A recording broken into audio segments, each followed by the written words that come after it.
Welcome to the Texas Values Report. This is Jonathan Saenz, president of Texas Values. Great to be with you on another glorious week in the Texas capital, Austin, Texas, where we're broadcasting from, and across the great Lone Star State. Hey, I've got some good news for y'all. All right, the U.S. Supreme Court has issued a ruling on the two cases before it related to the Texas heartbeat law. And again, the Texas heartbeat law has prevailed at the U.S. Supreme Court. Not only that, but the lawsuit brought by the Department of Justice by President Biden has been completely dismissed. Okay, we've been calling that Biden versus babies. You know, I like alliteration, all right? Biden versus babies, babies win.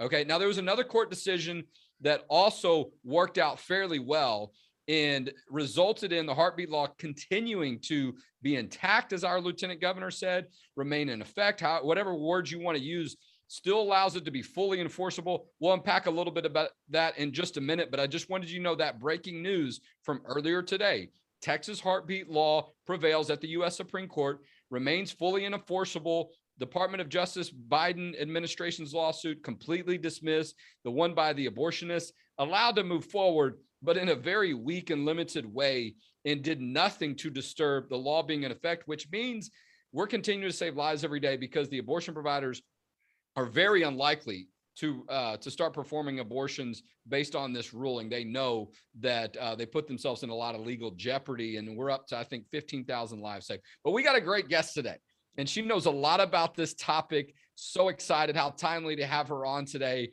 Abby Johnson is one of the most recognizable pro-life voices across the country, not only in the state of Texas, but she is a Texan. She's also a proud fighting Aggie. Okay, y'all know I'm a Longhorn. I'll do my thumbs up. I love my Aggie friends, especially the pro-life ones. But she had a movie made about her life, had a book, probably so much that you know about her. She continues to do tremendous work for the pro-life issue. And one way that she does that in the ministry that she runs, and then there were none, but also with her strong and recognizable voice. Abby, welcome back to the Texas Values Report. Of course. Thank you for having me on. You bet. Well, we're seeing each other a lot more these days. I saw you in DC last week. You spoke at an event that we had in Wednesday in the Dallas-Fort Worth area in Plano. And I was remarking a little bit about our event there with your other fellow Aggie, Governor Rick Perry, about hearing your voice when I was at the U.S. Supreme Court last week. And I'm sure you got at least to see a little bit about the ruling this morning on the Texas heartbeat law. Last week was the Dobbs case. That is the case out of Mississippi where Roe versus Wade is being directly challenged. A lot riding on that decision and could impact the Texas heartbeat law as well. But I want to talk a little bit about that, about just that experience last week, sort of where we are in the pro-life movement and really what's next. A lot of people anticipating Roe versus Wade could be overturned and what that looks like. But I was there in the crowd, all right? I heard you because I was doing some interviews and a couple things with friends. I've been to the Supreme Court several times. A few times I've been inside the court room in the court building, but I've been outside for the most part. And this was the largest group of people I have seen at the U.S. Supreme Court. And usually I'm there because there's some big case that everybody's talking about. But it was quite encouraging because I felt like it was a lot of people from our side. I know you've been up there before, but tell us a little bit about why it was important for you to be there and sort of what you took away from that experience. Yeah, it was definitely an interesting day. It was a day full of, I think, great hope for the pro-life movement. We definitely, I feel like, I don't know about you, but I felt like we outnumbered the pro-abortion group that was there. You know, it was sort of interesting because you had sort of these two groups of people and the police had us barricaded, quite literally barricaded into two different camps. Yeah, and there was like this opening too, right in between the two. Did you see that? Yes, maybe there was like a little aisle. Yeah, so an aisle. That's a good way to say it. And, on one side, we had our speakers set up and, there were stories of, moms who had chosen life and then also, moms who had chosen abortion and they were sharing their abortion regret. And moms who had chosen life, and their children had an adverse diagnosis, but they loved their children, and how much their children had blessed their lives. And we had pro-life Congress people there. Yep. And just, I mean, it was just these stories of hope, and stories about the love of God, and just all of these great testimonies, right? And then juxtaposed to that, just right across from us, you've got these angry Yep. women, and they've got bullhorns, and they're just screaming, and just this vile vitriolic language. And it was sad, and they have posters, just talking about abortion, and a poster up saying, abortion forever. And they're supposedly taking abortion pills, Oh yeah, there at I the saw Supreme that. Court. Yeah, I saw that little publicity stunt they were doing afterwards. I didn't see it when I was there, but I saw it reported later. Them literally taking these pills that would kill the baby in their womb to sort of demonstrate. And I don't know if any of them were actually pregnant, but just this glorifying It of was taking life, this glorification and this celebration, if you will, on their part of ending human life, of death. It was Yeah, it was a of death. celebration of death, and it was just this complete. You saw how polarizing, and it just this issue is, and just the complete opposite sides Well, that we're on, right? I mean, we're not talking about no, being pro-choice. These people were not pro-choice. The people that were there were pro-abortion. yeah, They no, were there's no for doubt. abortion. They were celebrating abortion. That's a really great point. We're talking with Abby Johnson. She leads a wonderful ministry called And Then There Were None. Pro-life leader. Many people know her story. She was the leader of a Planned Parenthood clinic in Texas. That's where the 40 Days for Life movement started in College Station. Prayer changed her life. An experience watching an ultrasound guided abortion changed her life. She became pro-life. Check the book out, check the movie if you haven't seen it. And she's now one of the most recognizable pro-life voices. We're talking about her experience at the U.S. Supreme Court. If you're watching this on Facebook, on social media, like it, share it, put it in some groups. Let's get more people involved in watching and hearing the conversation. Put some comments in. Maybe we'll answer some questions. But Abby, I heard your voice and I know your voice well. A lot of people, they haven't seen you in person before. So I think a lot of people can be transformed by your presence in your testimony, right? And I'm sure it bothers the other side to know as well, the fact that your experience, your existence, and I know at one time they wanted to shut you up from the beginning. They were threatening lawsuits and all kinds of things. I think there even was a lawsuit to muzzle you, if you will, because they know the power of your message. And so I think it's great to continue to hear you and to see you out there and other people to be inspired by that. But yeah, I mean, you look at the differences between the two in the abortion movement has definitely gone from sort of, this is a tough decision and, rare, safe, and legal to this just sort of radical extreme position of glorifying the innocent taking of a human life as we know more about the baby in the womb. And so I think that was on display, and also on display, just the incredible numbers, right? And it's almost like the other side, they sort of have to make fun of it or mock it or glorify it in such an extravagant and sort of, kind of strange and weird way in order to downplay really the reality of what they're doing. But I saw the numbers on our side, 3, 4, 5, if not times as many people. And I saw a lot of people, older people and younger people that I've known for years. It just seemed like key people understood the history potentially of that moment and wanted to be there that day. Yeah.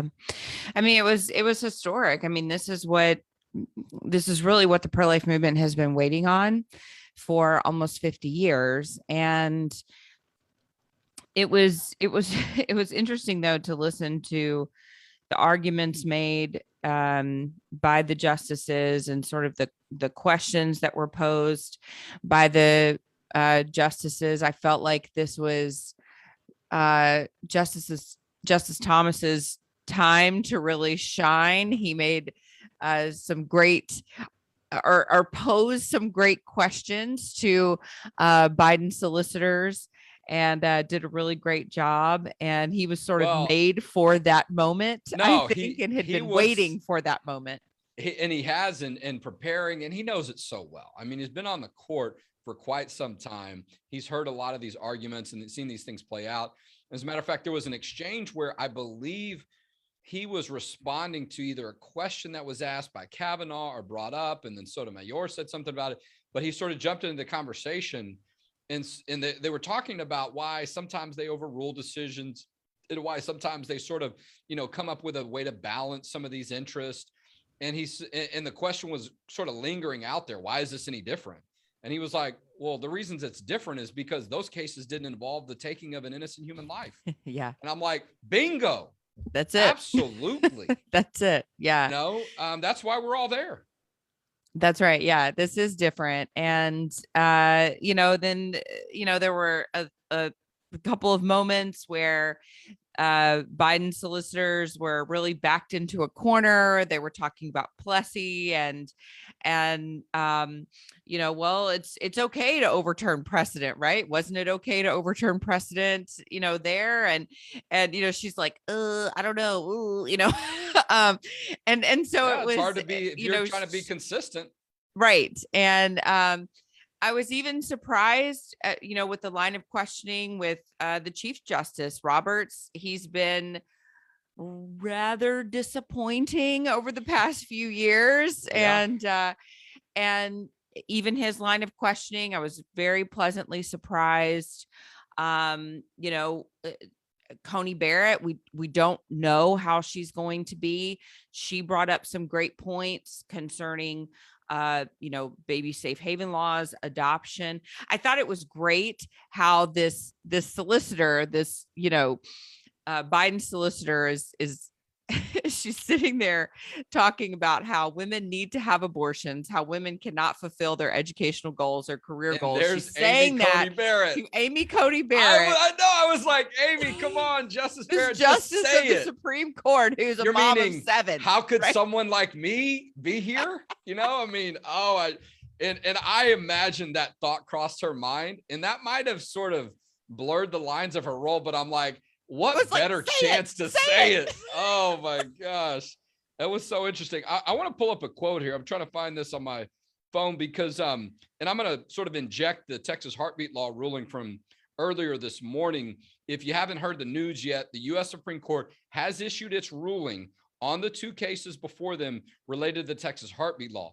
On one of the cases, complete victory. The Biden administration's DOJ assault on the Texas heartbeat law dismissed. Gone. Victory 8-1. The other one, really still a tremendous prevailing of the Texas heartbeat law. They didn't do anything to change its effect. It's completely enforceable.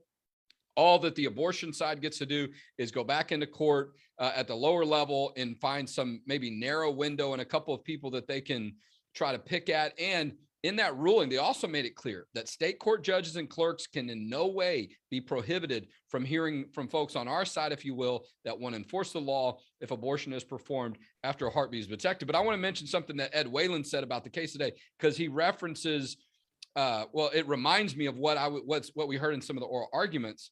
He's talking about the abortionist case from today on the Texas heartbeat law. The ruling strikes me as overall a big loss for the abortion providers. The only defendants whom they can pursue for relief are state licensing officials who might pursue them down the road for violations of the Texas heartbeat law.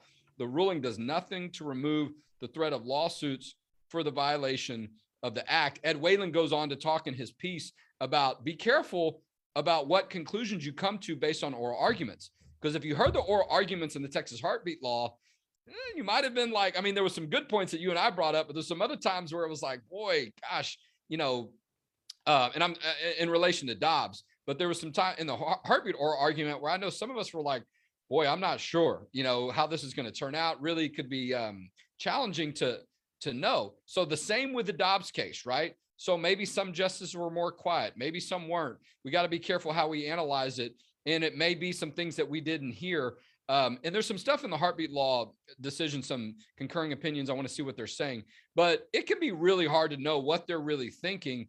What only matters is what comes down on a ruling. And so there is a lot of optimism from what we heard in the oral arguments. We don't know that that'll mean there'll be a victory, but it surely seems to tip things that way. And if there's a victory on the Dobbs case, this case out of Mississippi, you're almost surely to see the other challenge against the heartbeat law go away in effect, if not completely.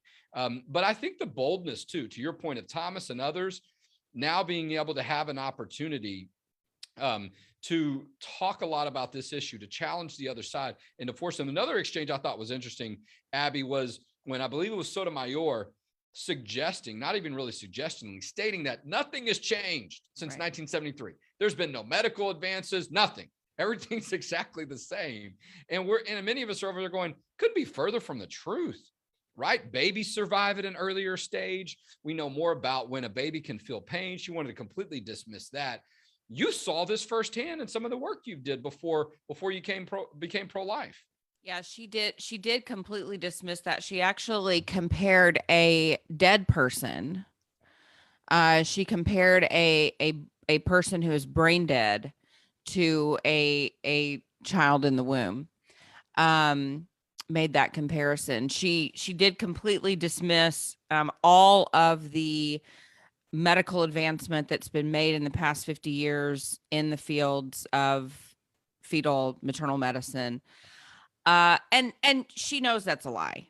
I mean, you have to know that's a lie. We're literally reversing spina bifida on babies in the womb now. I mean, they're performing surgeries on babies in the womb today. They're fixing heart defects on babies in the womb. I mean, it's incredible what we're able to do. I mean, there was a baby, the tiniest baby that's been born alive and survived, weighed less than a can of soda.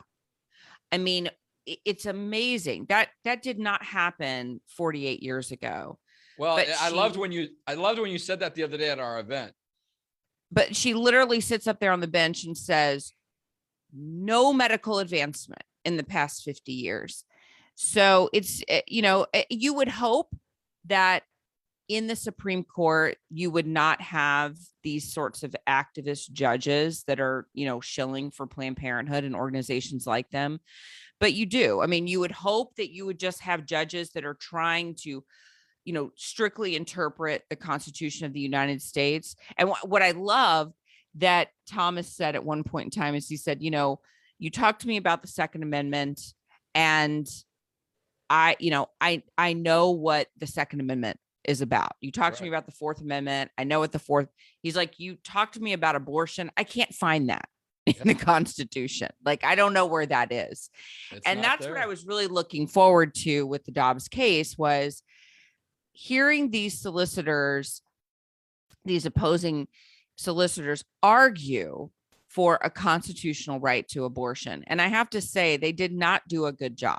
In the beginning in 1973 or 1972, when they were arguing for the right to abortion, it was the right to privacy, right? That's how they snuck abortion in, was the right to privacy. In this hearing now, they were saying that we need abortion because of a right to liberty. Right. So now they've completely changed the argument.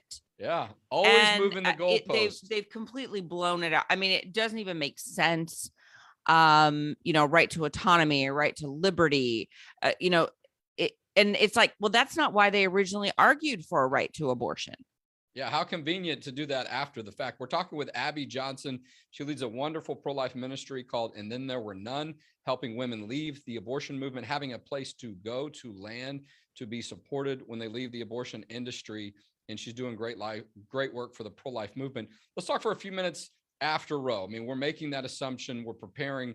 I think we've already been preparing for many years, but let's have a conversation just a second on what the after Roe culture and climate looks like. We know $100 million in the state of Texas allocated for the Alternatives to Abortion Fund to support women. We know close to 400 pregnancy centers in the state of Texas ready to support women and children.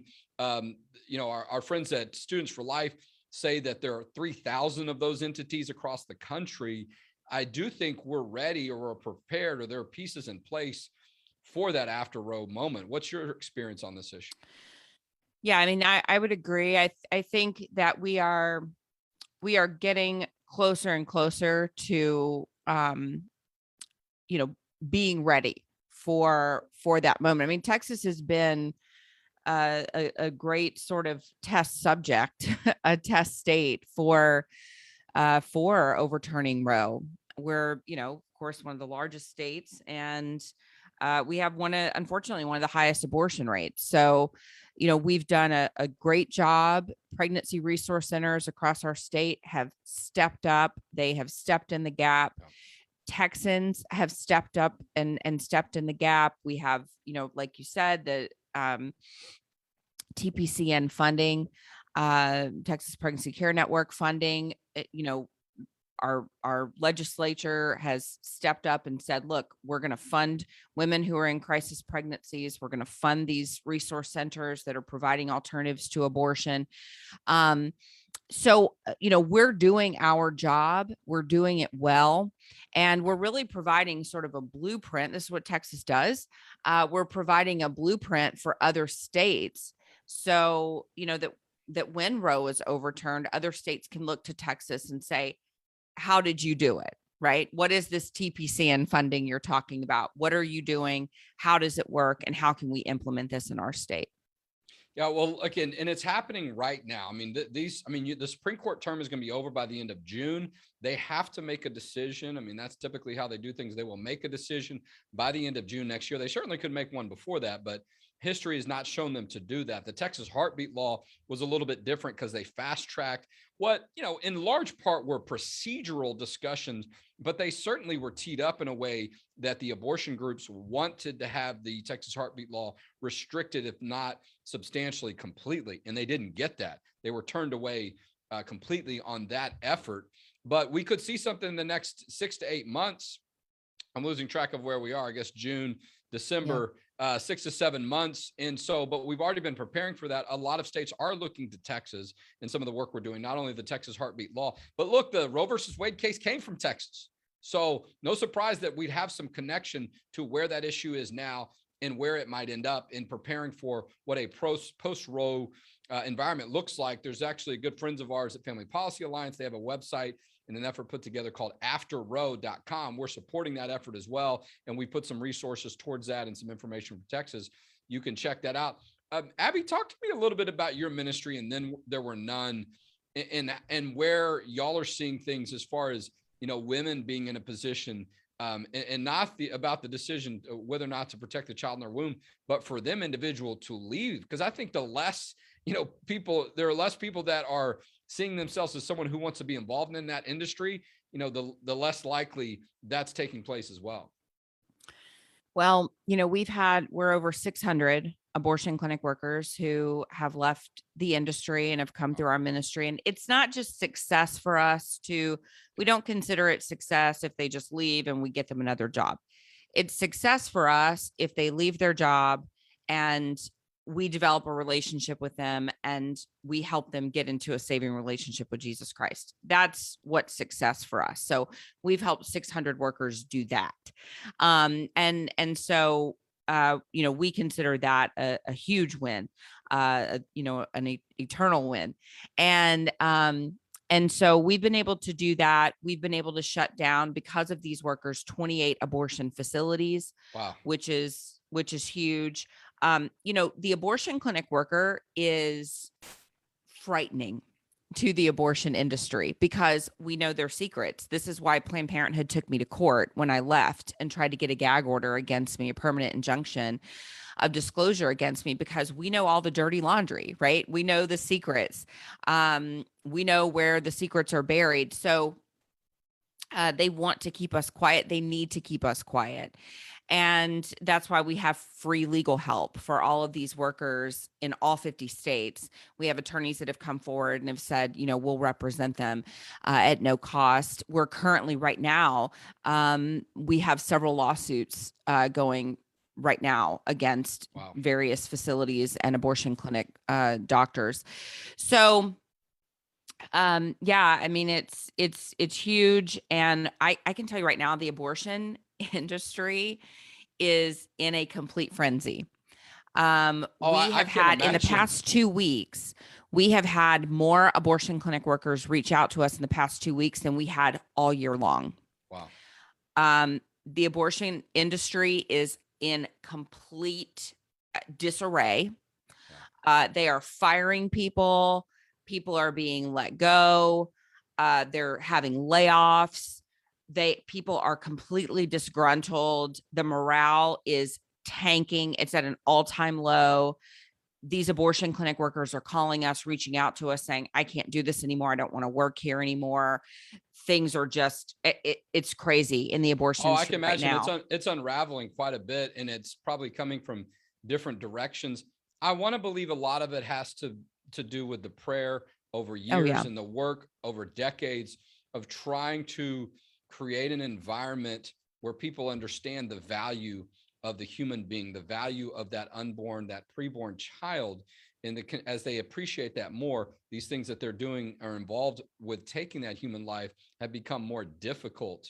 And as we talk about making abortion unthinkable, we're about to run out of time. Abby, I just want to say thank you so much for the work you continue to do. Loved having you at our event with Governor Perry earlier this week to talk about some of the work, to celebrate some of that, but also to get people focused on what we need to do next to really make this become a reality. And so just want to continue to say, we appreciate you. God bless you, and hope you have a Merry Christmas with your family. Awesome. Thank you. You guys too. All right. I got just a few seconds left because we went a little bit longer. Anytime you have Abby Johnson on and she's got great things to say, like to continue that conversation. We need your financial support. Our work to continue to protect the Texas Heartbeat Law, to educate people about it, the other work we did on religious liberty this year, the Save Women's Sports issue, you go down the line.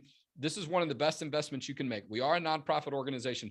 Go to txvalues.org, make that tax-deductible donation today, and you can help us protect faith, family, and freedom in the state of Texas. And we'll talk to you next week on the Texas Values Report.